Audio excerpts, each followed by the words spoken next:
Vamos continuar refletindo no livro de Daniel, nessa série que temos visto sobre os habitantes de outro reino, que somos. E o tema da pregação de hoje, meus irmãos, o tema dessa pregação no livro de Daniel hoje, é o testemunho dos habitantes de outro reino, como nós vimos na imagem que foi divulgada. Um testemunho é uma declaração, é uma mensagem que afirma, que atesta, que autentica a verdade sobre algum fato, sobre algo. Ao longo do livro de Daniel, e principalmente nesses primeiros capítulos que nós temos visto, até aqui, até o capítulo 3, de maneira direta ou indireta, nós temos visto essa autenticação do testemunho daqueles que, sendo habitantes de outro reino e não da Babilônia, onde eles estavam naquele momento, estes resistem às pressões deste mundo, daquele reino da Babilônia, para que então possam se manter fiéis ao seu Deus, a quem eles são, a sua pátria, independente das circunstâncias, independente do custo que isso demanda e que chega naturalmente para cada um deles. Esse, irmãos, é o anseio de todo crente.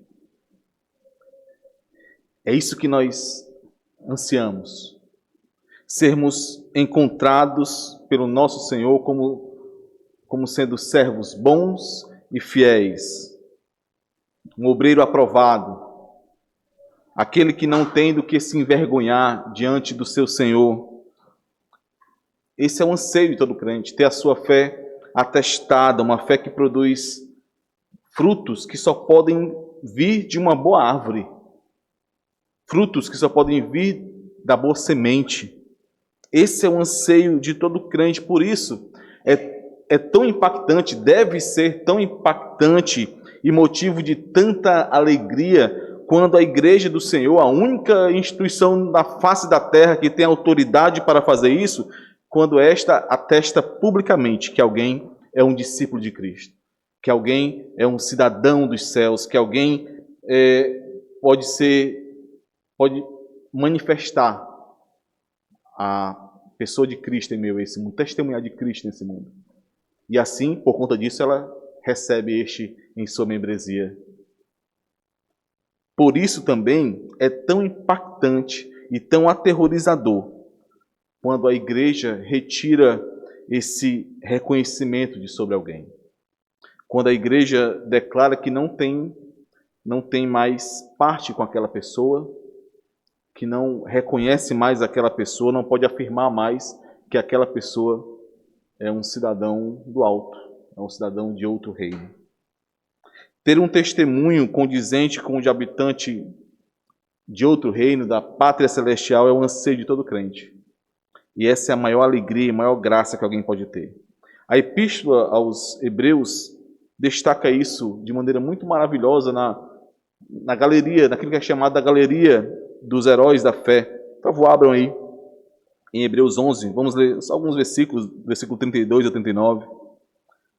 Nestes versículos, nesse texto de Hebreus, nós temos ali, do início ao fim, aqueles que são apresentados como aqueles que obtiveram um bom testemunho, tiveram a sua fé autenticada, tiveram a sua cidadania confirmada, não são deste mundo. Na verdade, este mundo jamais foi sequer digno destes. É o que o autor de Hebreus descreve neste capítulo. Hebreus 11, do versículo 32 a 39. E que mais direi? Certamente me faltará o tempo necessário para referir o que há a respeito de Gideão, de Baraque, de Sansão, de Jefté, de Davi, de Samuel e dos profetas, os quais, por meio da fé, subjugaram reinos, praticaram a justiça, obtiveram promessas, fecharam a boca de leões, aí falando de Daniel, extinguiram a violência do fogo, citando aqui, fazendo uma referência a Sadraque, Mesaque e Abednego, escaparam ao fio da espada, da fraqueza tiraram força, fizeram-se poderosos em guerra, puseram em fuga exércitos de estrangeiros, mulheres receberam pela ressurreição os seus mortos, alguns foram torturados, não aceitando seu resgate para obterem superior ressurreição. Outros, por sua vez, passaram pela prova de escárnios e açoites, sim, até de algemas e prisões, foram apedrejados, provados, cerrados pelo meio, mortos a fio de espada, andaram peregrinos, vestidos de peles de ovelhas e de cabras, necessitados, afligidos, maltratados, homens dos quais o mundo não era digno, errantes pelos desertos, pelos montes, pelas covas, pelos antros da terra.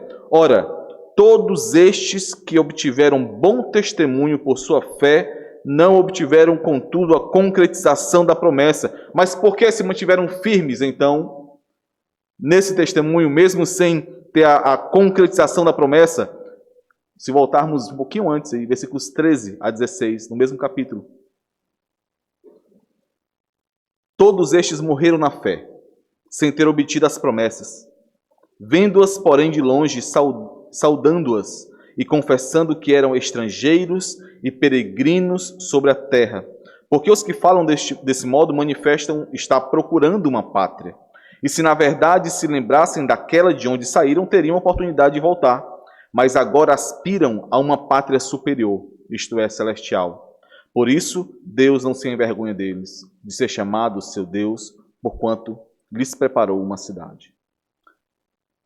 Como habitantes de outro reino, irmãos, nós queremos apresentar um testemunho digno da pátria que nós ansiamos, da pátria do reino ao qual nós pertencemos.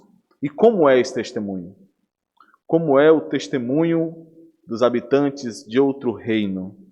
Após nós refletirmos nesse capítulo 3 sobre como este mundo nos pressiona e como a presença de Deus conosco e a confiança nele deve nos encher de coragem para que então possamos resistir aos ídolos e testemunhar do único Deus verdadeiro. Após termos visto isso nesse capítulo 3, nós nos voltaremos um pouco aqui para o perfil desse testemunho dos habitantes de outro reino. Como esse testemunho é dado, quais são as características desse testemunho em meio a estas pressões do mundo. Como é um testemunho digno de um cidadão da pátria celestial, de um habitante de outro reino, daquele que sabe que está nesse mundo, mas que não é desse mundo, e que por isso deve resistir às influências, às pressões que encontra nesse mundo? Quais são as características desse testemunho que foi visto aqui no capítulo 3, em Sadraque, Mesaque e Abednego, estes que entendiam que não eram da Babilônia? Obviamente, irmãos, nós não responderemos essa pergunta sobre quais são as características do testemunho de um cidadão de outro reino. Nós não responderemos essa pergunta de maneira exaustiva, mas nós podemos perceber pelo menos 3 características aqui nesse capítulo 3 de Daniel e também nesses últimos versículos, do versículo 26 ao versículo 30, 3 características deste testemunho dos habitantes de outro reino, dos habitantes de outra pátria, a pátria celestial. Essas 3 características são a coragem, o testemunho de habitantes de outro reino exige coragem, então coragem é uma dessas características, é o primeiro ponto. O segundo ponto é renúncia, outra característica desse testemunho. E o terceiro ponto é convicção. São os nossos 3 pontos de hoje.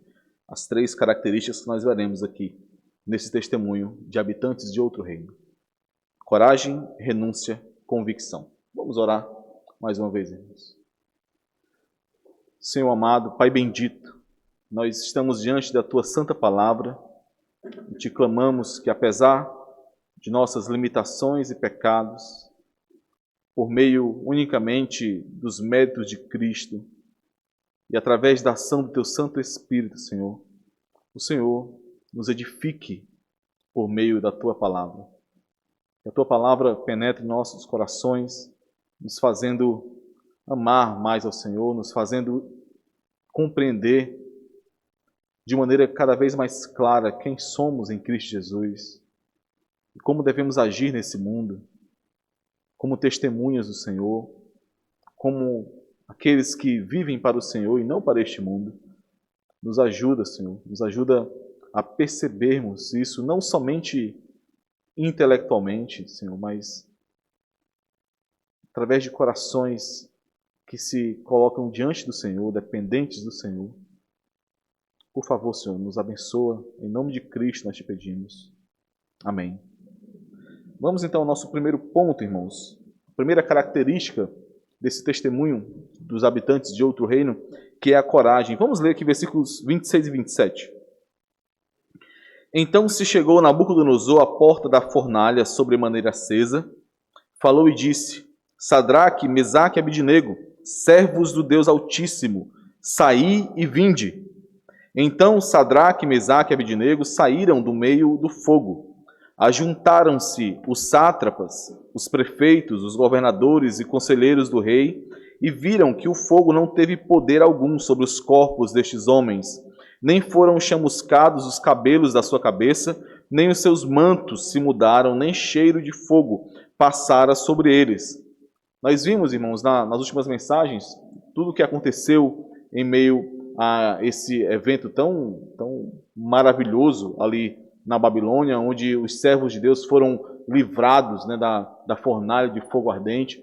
Nós vimos que após ser tomado de medo, de espanto, como nós acabamos de ler aqui, por olhar para dentro daquela fornalha e ver não 3 corpos explodindo em meio às chamas, mas 4 homens caminhando, passeando livremente ali em meio ao fogo.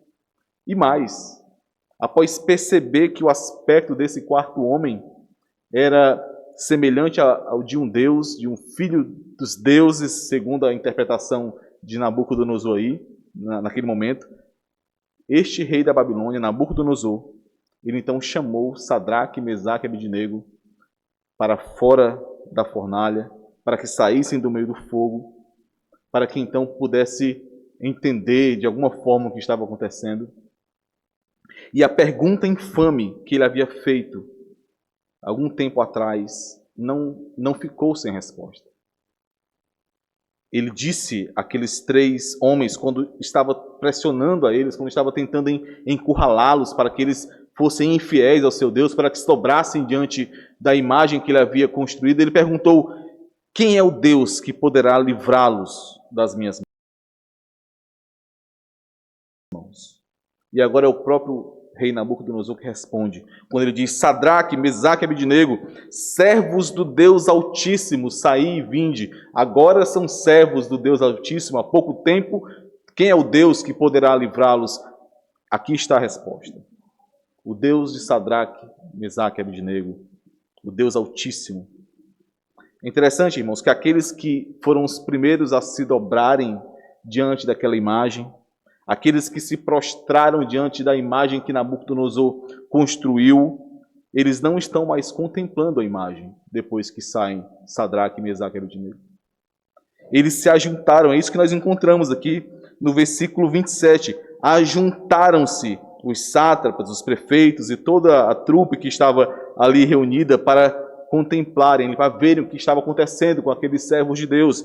Percebam, irmãos, estes mesmos que se ajuntaram aqui no versículo 27, Daniel faz questão de destacar isso, são os mesmos que lá no versículo 2, Nabucodonosor mandou ajuntar. É a mesma palavra que ele utiliza. Mandou ajuntar aqueles homens, aqueles prefeitos, sátrapas, governadores, aqueles representantes de todos os povos e nações. São os mesmos no versículo 2. São os mesmos que no versículo 3 se ajuntaram, é a mesma palavra de novo, se ajuntaram diante da imagem para adorar, para se prostrar, se dobrar diante daquela imagem como o rei ordenara. Mas observem, não é mais diante da imagem que eles estão agora.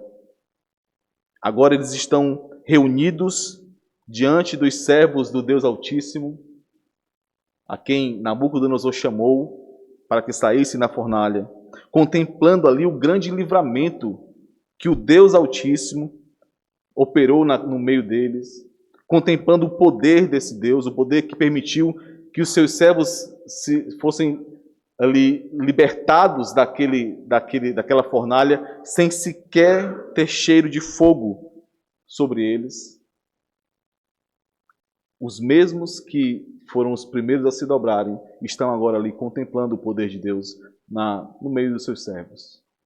Ninguém mais fala em imagem de ouro. Não vemos mais aqui qualquer menção à imagem que Nabucodonosor levantou. O testemunho dos servos do Deus Altíssimo calou os idólatras que os acusavam. Que queria, os irmãos lembram essa palavra acusar? Que tentava espreitar para devorá-los, para acabar com eles. Eles foram calados por meio desse testemunho. Mas como esse testemunho foi possível? Com coragem.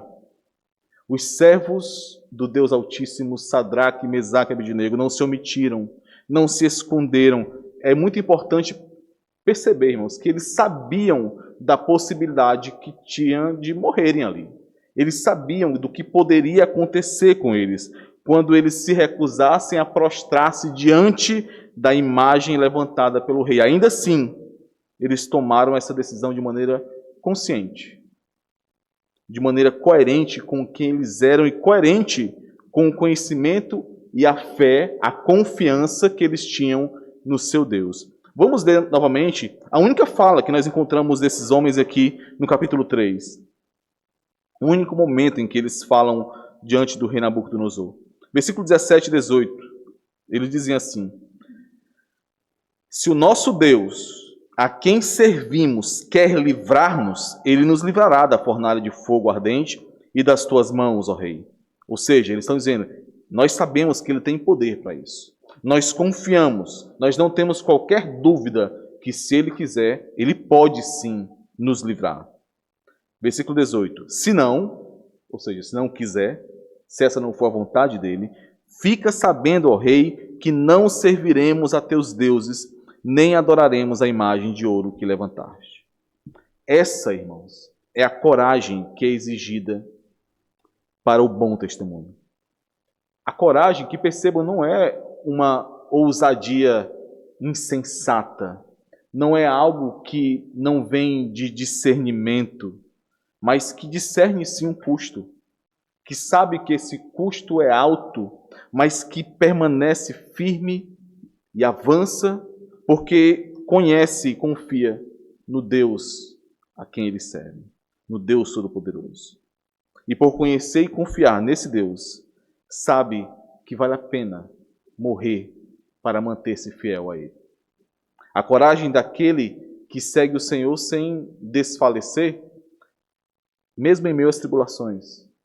Como o autor de Hebreus fala aqui nos versículos seguintes, no capítulo 12, após aquilo que nós lemos. Continua fiel ao Senhor sem desfalecer, mesmo em meio às tribulações, suportando voluntariamente a dor e as provações, porque olha para o autor e consumador da fé. Não sei se os irmãos lembram, mas quando estávamos refletindo no Evangelho segundo Marcos, nós vimos como o Senhor Jesus Cristo, ele foi para os seus discípulos esse modelo de coragem também, de condução, de liderança em coragem. Essa coragem foi vista no Senhor Jesus Cristo. Os 12 viram essa coragem que discerne o custo, que sabe das consequências dos seus atos, mas que segue firme, fazendo a vontade de Deus. Por favor, abram Marcos, capítulo 10, versículos 32 a 34.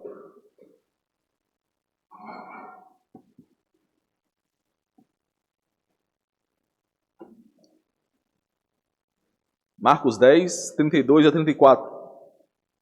Estavam de caminho, subindo para Jerusalém. O Senhor já estava nos momentos onde ele se aproximava de Jerusalém. Estavam de caminho, subindo para Jerusalém. E Jesus ia adiante dos seus discípulos. Esse adiante aqui é muito importante, porque Marcos não está apenas nos dizendo que o Senhor Jesus Cristo ia na frente, eu estava localizado geometricamente à frente dos seus discípulos. Não é só isso. Marcos está enfatizando aqui a coragem, a determinação, a convicção do Senhor Jesus Cristo em seu caminho para a cruz, porque era esse caminho que ele estava trilhando ao ir para Jerusalém. Ele estava indo para a cruz. Versículo 33. Desculpa. Vou continuar aqui. Estavam de caminho subindo para Jerusalém e Jesus ia adiante dos seus discípulos. Estes se admiravam e o seguiam tomados de apreensões, de medo. Marcos faz o contraste aqui do medo dos discípulos, das apreensões dos discípulos, com a coragem do Senhor Jesus Cristo que os lidera, indo adiante para Jerusalém. E Jesus, tornando a levar a parte os 12, passou a revelar-lhes as coisas que lhe deveriam sobrevir, dizendo: Eis que subimos para Jerusalém, e o Filho do Homem será entregue aos principais sacerdotes e aos escribas, condená-lo-ão à morte e o entregarão aos gentios, hão de escarnecê-lo, cuspir nele, açoitá-lo e matá-lo, mas depois de 3 dias ressuscitará. O Senhor Jesus estava subindo rumo a Jerusalém, sabendo de tudo o que aconteceria com ele. Como ele mesmo descreve nesses versículos 33 e 34. Não existem, irmãos, acidentes ali, não existem surpresas. Tudo foi muito bem planejado. O Senhor sabe de tudo que ele enfrentará, mas ainda assim, mesmo sabendo de tudo que aconteceria, ele vai com passos convictos adiante dos seus discípulos. É interessante que nesse bloco do Evangelho segundo Marcos, nós temos o ensino do discipulado e dessa coragem, dessa convicção, mostrando o que é que esperava o caminho dos discípulos também. Que eles também teriam que trilhar esse caminho de coragem e de, tomando a sua cruz, negando a si mesmo, seguirem ao Senhor Jesus Cristo. O Senhor Jesus Cristo estava disposto ali, assim como os seus discípulos mais à frente também teriam de estar, a sofrer o que fosse necessário sofrer para cumprir aquilo que ele havia sido enviado para cumprir. Ele sabia que subir para Jerusalém tinha um preço. Sabia o que significava trilhar aquele caminho. Essa coragem, irmãos, foi vista nas fiéis testemunhas que, assim como Sadraque, Mesaque e Abednego, preferiram entregar o seu corpo a servirem e a adorarem qualquer outro Deus. Essas são as palavras de Nabucodonosor. Mas não foram apenas Sadraque, Mesaque e Abednego que preferiram isso. Muitos dos chamados mártires, é importante lembrar de onde veio essa palavra mártir, né? A palavra criada por conta desse testemunho fiel de cristãos que resultava em morte. Muitos, desde Estevão até muitos outros mártires, sempre apresentaram essa coragem. Uma coragem que os impulsionava para o bom testemunho. Porque eles entendiam, através dos olhos de cidadãos de outro reino, o que era necessário, o que deveria ser feito por cada um deles. A coragem que sabe sim das consequências, que discerne sim o custo, mas que entende a sublimidade, citando ali o apóstolo Paulo em Filipenses 3, a sublimidade, a superioridade do valor de permanecer fiel ao Senhor. A coragem que é fruto da fé, fruto de olhos que enxergam esse mundo como ele é, e por isso não se agarram a esse mundo. Por isso entendem muito bem qual é o seu papel e a sua postura nesse mundo. Olhos que aspiram uma pátria superior, e por isso estão dispostos a perder a própria vida, se for necessário, porque conhecem o dono da vida. Meus irmãos, diante disso, diante dessa característica tão importante para o testemunho bom e fiel, que é a coragem, eu não posso deixar de falar para cada um de nós aqui, de chamar a cada um de nós aqui para que tenhamos coragem. Tenha coragem, meu irmão. O Senhor não nos deu espírito de covardia, mas de poder, de amor e de sabedoria. Tenha coragem, e é necessário, essa coragem será necessária. Tenha coragem para suportar as pressões deste mundo, as influências deste mundo. Tenha coragem para enfrentar as pressões que irão tentar te colocar diante dos ídolos desse mundo. Coragem para manter-se fiel ao Senhor, mesmo quando todos ao redor, seja na escola, seja no trabalho, seja em meio aos relacionamentos que você ainda tem, mas todos ao redor, ao seu redor, estão vivendo para esse mundo e querendo te influenciar a fazer o mesmo. Tenha coragem, porque você não é deste mundo. Você não é um cidadão deste reino. Você não pensa como eles, você não vive como eles e você não morre como eles. A sua coragem testemunhará do seu Deus e da sua pátria. Agora, uma observação, irmãos. Isso não quer dizer que você sempre sairá ileso em meio a essas lutas e provações do mundo. Isso não quer dizer que você sempre sairá sem qualquer ferimento, sem qualquer dano da fornalha. Estevão foi apedrejado. Muitos e muitos outros morreram e viram seus entes queridos morrerem, sendo devorados, sendo humilhados por amor a Cristo. Mas é importante também lembrarmos que seja qual for o resultado da fornalha, apesar das circunstâncias, apesar das dores, apesar das perdas, a sua coragem, a sua firmeza para continuar avançando em meio a este mundo, testemunharão da sua convicção, a convicção acerca do tesouro que você encontrou. A convicção de que você sabe que este tesouro, por conta deste tesouro, vale a pena perder o que for nesse mundo. E esse é o nosso segundo ponto, acerca da renúncia.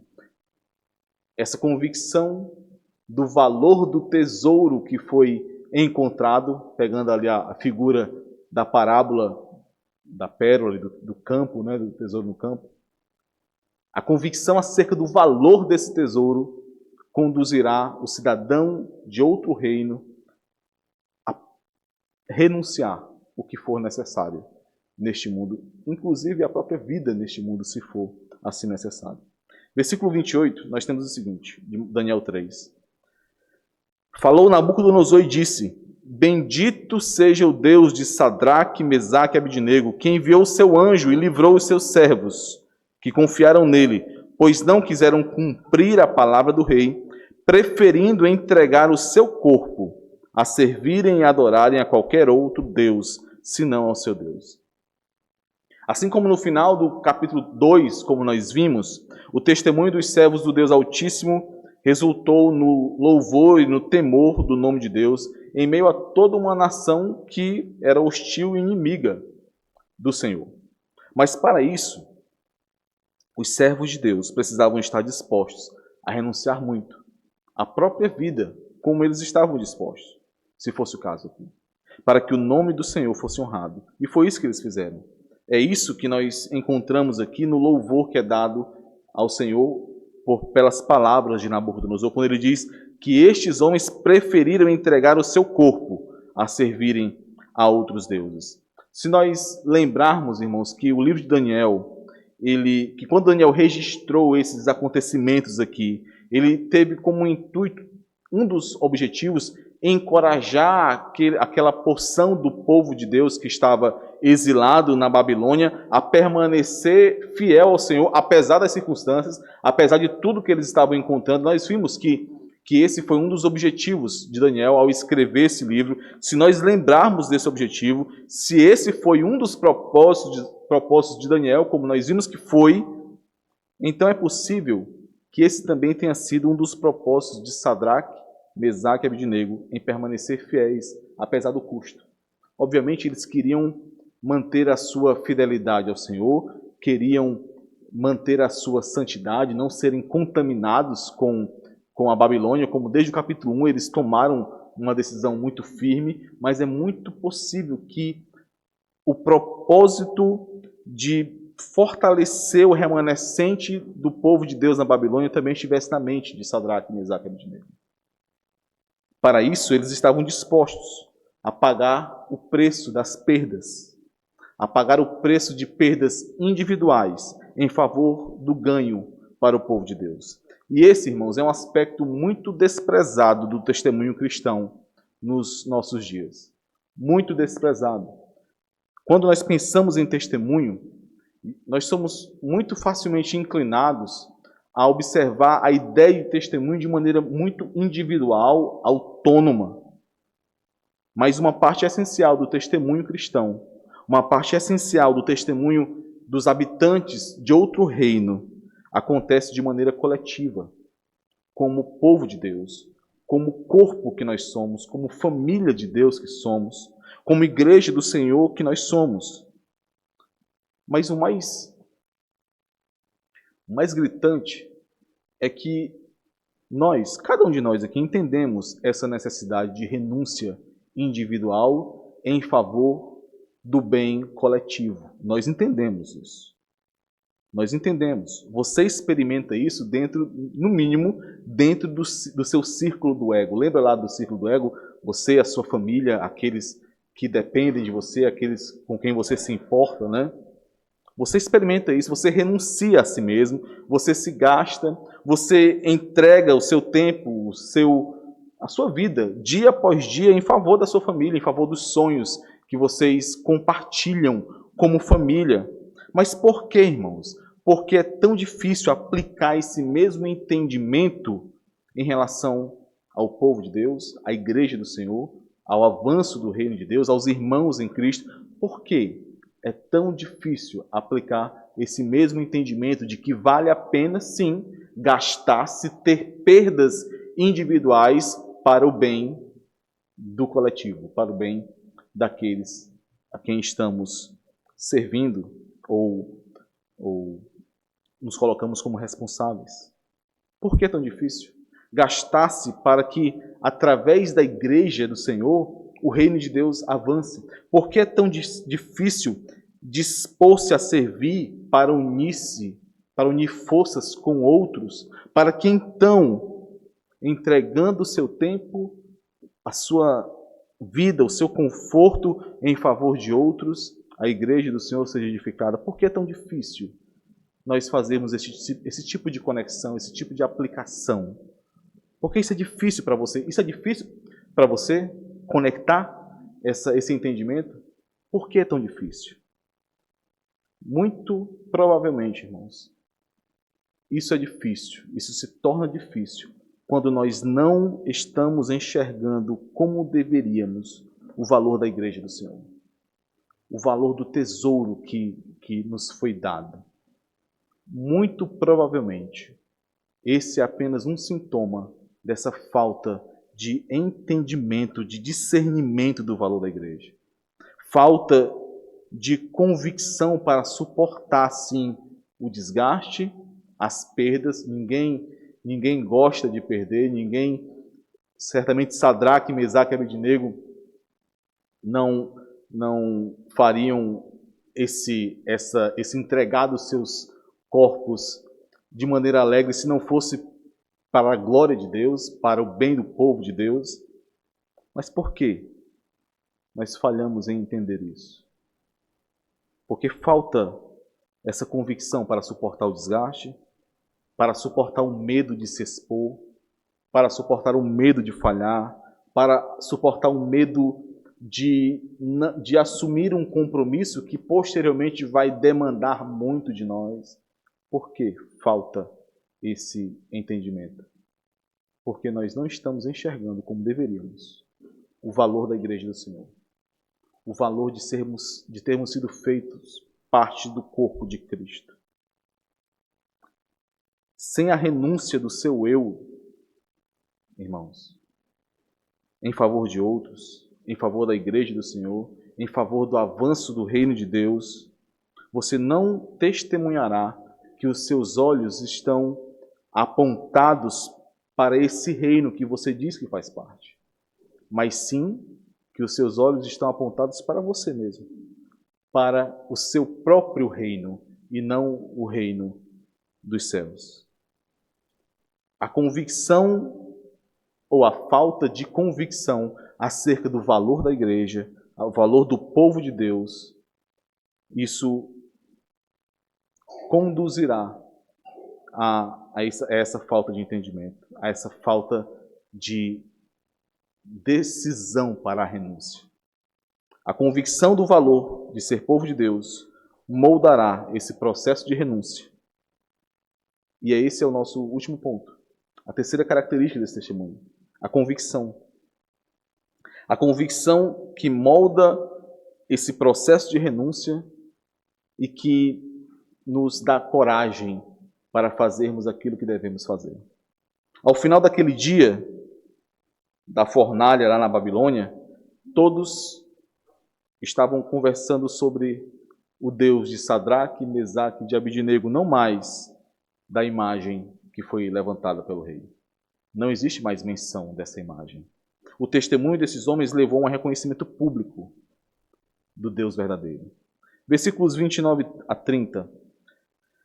Portanto, faça um decreto pelo qual todo povo, nação e língua que disser blasfêmia contra o Deus de Sadraque, Mesaque e Abidnego seja despedaçado e as suas casas sejam feitas em monturo, porque não há outro Deus que possa livrar como este.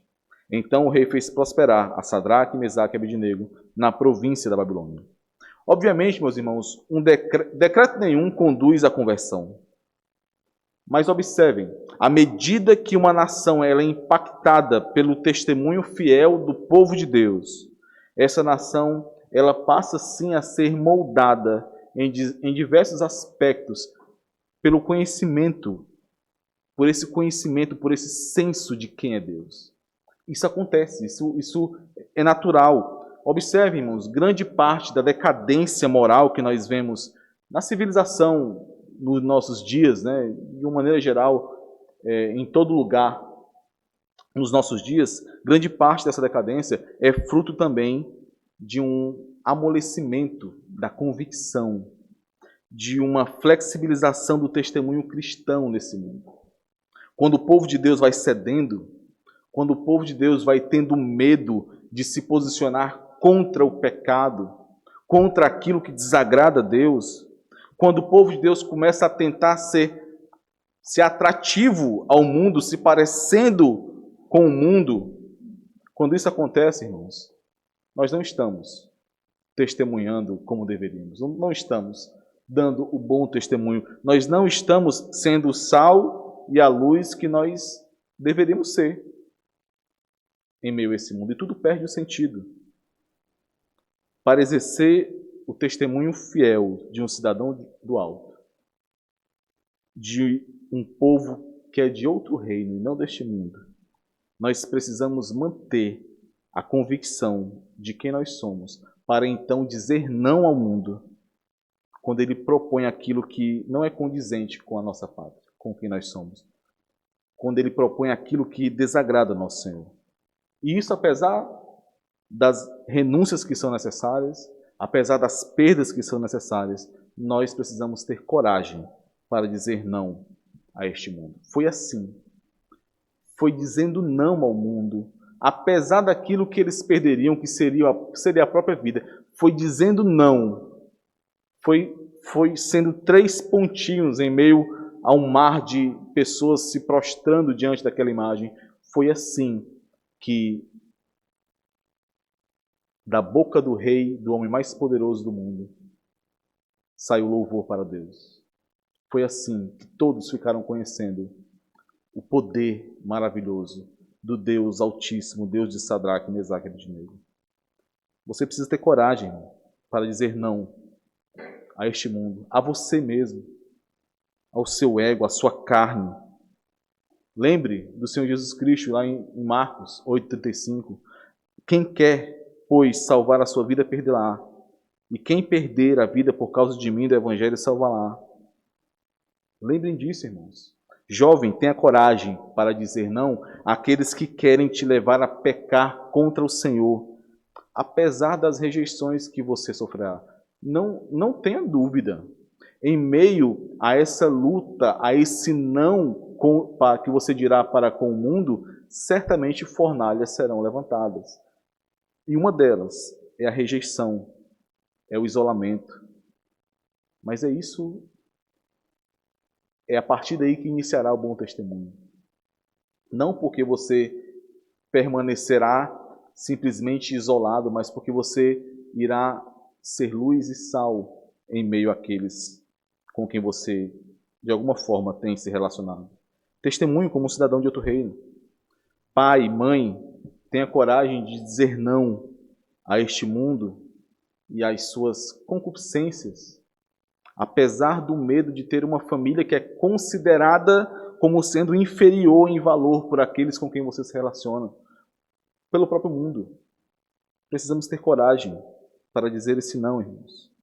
Tenha convicção da riqueza que você recebeu em conduzir a sua família de acordo com a vontade do Senhor, em conduzir a sua família tendo o apoio da igreja do Senhor, tendo o apoio daqueles que juntamente com você serão instrumentos para a edificação da sua família, do seu lar. Irmãos, precisamos nos lembrar constantemente, porque esse mundo nos tentará, nos pressionará a esquecer isso, mas precisamos nos lembrar que nós não somos cidadãos deste mundo. Nós não somos habitantes deste reino. Nós estamos nesse mundo, mas nós não pertencemos a este mundo. A nossa pátria está nos céus, a nossa esperança está nos céus, o nosso tesouro está nos céus, é de lá que nós aguardamos o nosso Senhor. É para esse reino que vivemos. E esse testemunho, e o testemunho acerca disso irá impactar aqueles com quem nos relacionamos. Será um instrumento do Senhor para que essa esperança chegue àqueles a quem o Senhor também chamou. Vamos orar, irmãos. Senhor amado, Pai bendito e misericordioso, Senhor, nós te pedimos, por tua graça, sabendo que não temos força em nós mesmos, que não temos mérito em nós mesmos, confiando unicamente no poder do teu Santo Espírito, na obra de Cristo Jesus, nosso Redentor, nós te pedimos que o Senhor fortaleça, Senhor, a nossa convicção, por meio da tua palavra, por meio da instrução do alto, por meio da vida na igreja de Cristo Jesus, na nossa igreja.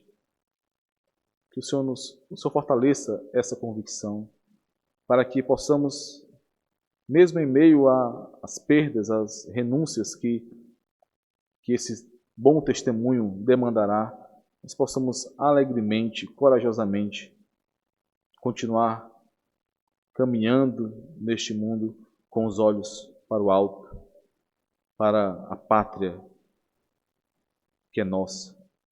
Por favor, Senhor, fortalece-nos nessa convicção, nos ajuda, nos faz entender a importância de enxergarmos esse testemunho de maneira a experimentarmos e apresentarmos a unidade que temos em Cristo Jesus.